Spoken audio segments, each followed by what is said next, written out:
जय भोलेनाथ की। शिव महापुराण कथा, शिव महात्म्य आपने सुन लिया। विशेश्वर संहिता सुन लिए। रुद्र संहिता समाप्त हुआ। अब शिव महापुराण सती खंड शुरू होगा।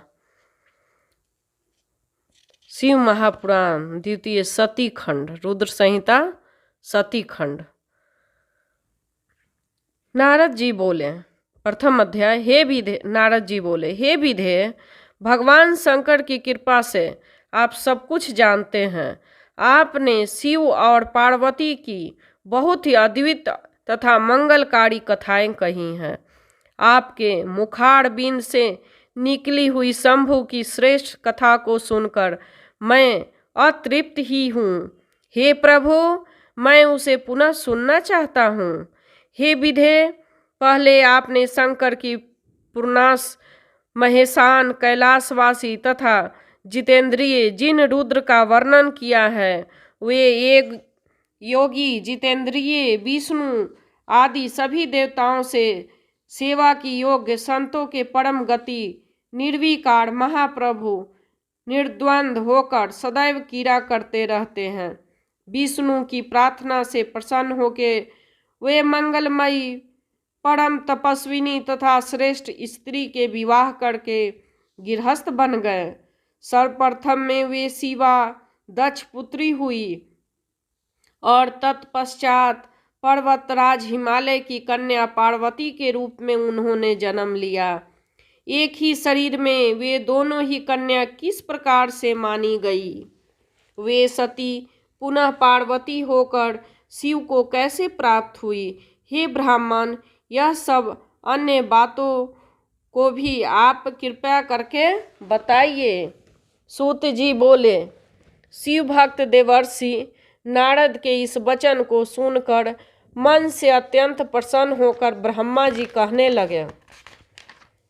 ब्रह्मा जी बोले, हे तात, हे मुनि श्रेष्ठ, सुनिए। अब मैं शिव की मंगल कारिणी कथा कह रहा हूँ, जिसको सुनकर जन्म सफल हो जाता है, इसमें संशय नहीं है। हे तात, पुराने समय की बात है। अपनी संध्या नामक पुत्री को देखकर पुत्रों सहित मैं कामदेव के बाणों से पीड़ित होकर विकारग्रस्त हो गया। हे तात, उस समय धर्म के द्वारा स्मरण किए गए महायोगी और महाप्रभु रुद्र पुत्रों सहित मुझे धिक्कार कर अपने घर चले गए। जिनके माया से मोहित हुआ मैं वेद वक्ता होने पर भी मूढ़ बुद्धि वाला हो गया। उन्हीं परमेश्वर शंकर के साथ मैं अकारणीय कार्य करने लगा। शिव की माया से मोहित हुआ मैं मूढ़ अपने पुत्रों के सहित ईर्ष्यावश उन्हीं को मोहित करने के लिए अनेक उपाय करने लगा। हे मुनीश्वर, उन परमेश्वर शिव के ऊपर किए गए मेरे तथा मेरे उन पुत्रों को सभी उपाय निष्फल हो गया।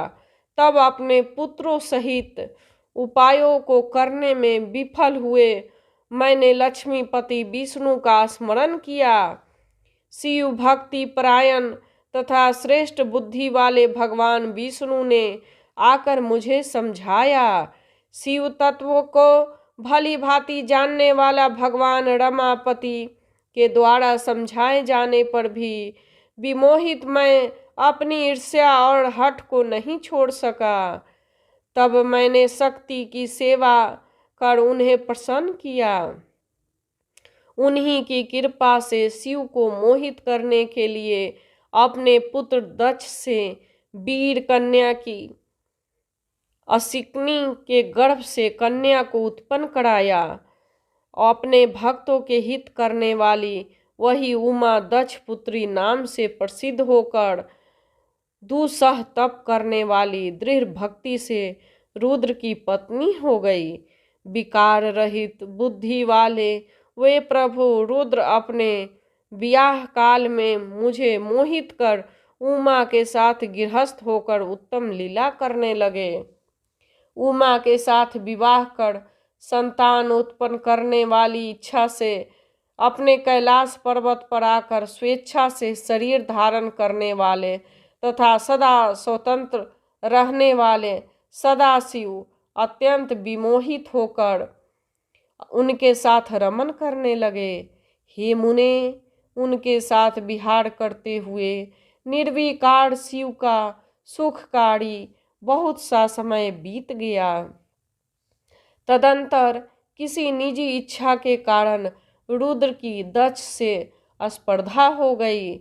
उस समय शिव की माया से दक्ष मोह से ग्रस्त, महामूढ़ और अहंकार से युक्त हो गया।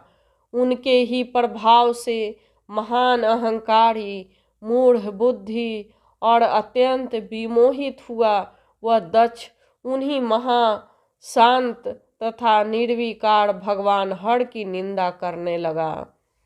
तदंतर गर्व से भरे हुए सर्वाधिक दक्ष ने मुझे, विष्णु को तथा सभी देवताओं को बुलाकर किंतु शिव जी के बिना बुलाए ही स्वयं यज्ञ कर डाला।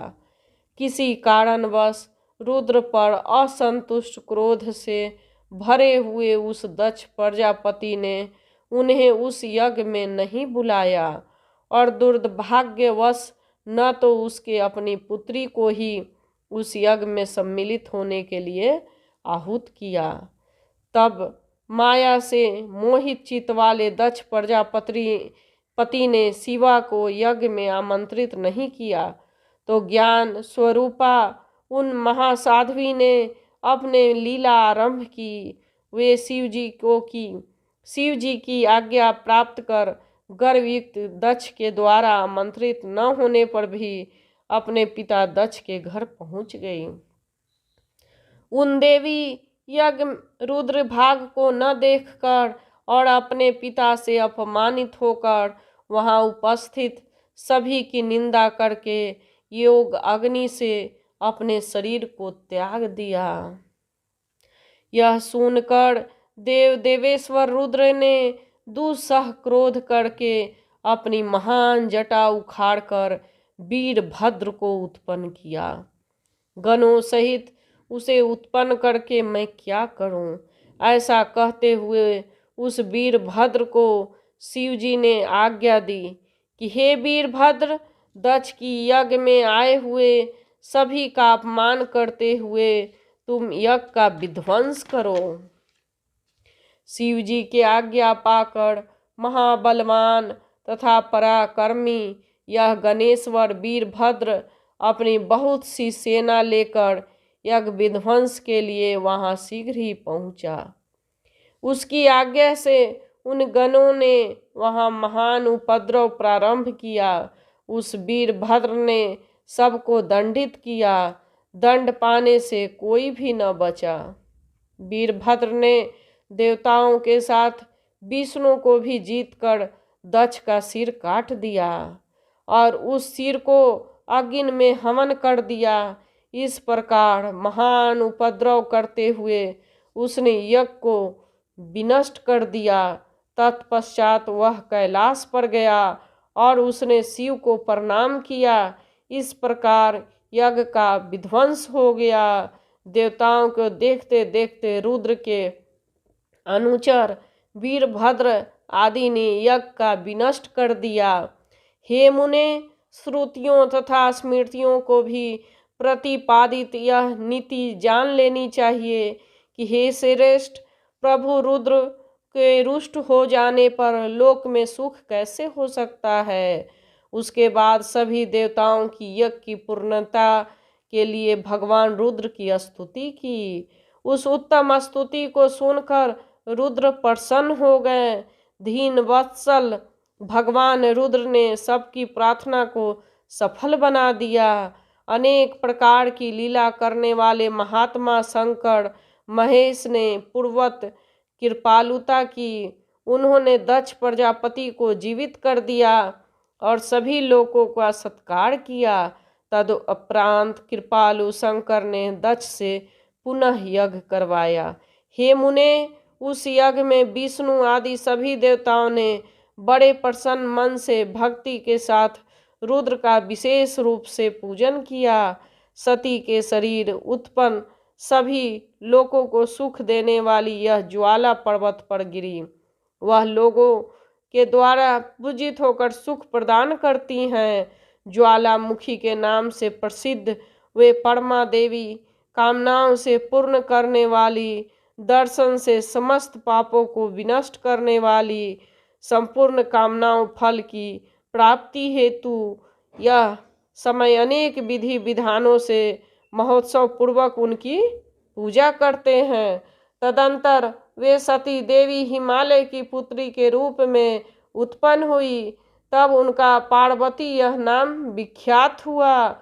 उन देवी ने पुनः कठिन तपस्या के द्वारा उन्हीं परमेश्वर शिव की आराधना करके उन्हें पति रूप में प्राप्त किया। हे मुनीश्वर, जो आपने मुझसे पूछा था वह सब मैंने कह दिया, जिसे सुनकर मनुष्य सभी पापों से छुटकारा प्राप्त कर लेता है।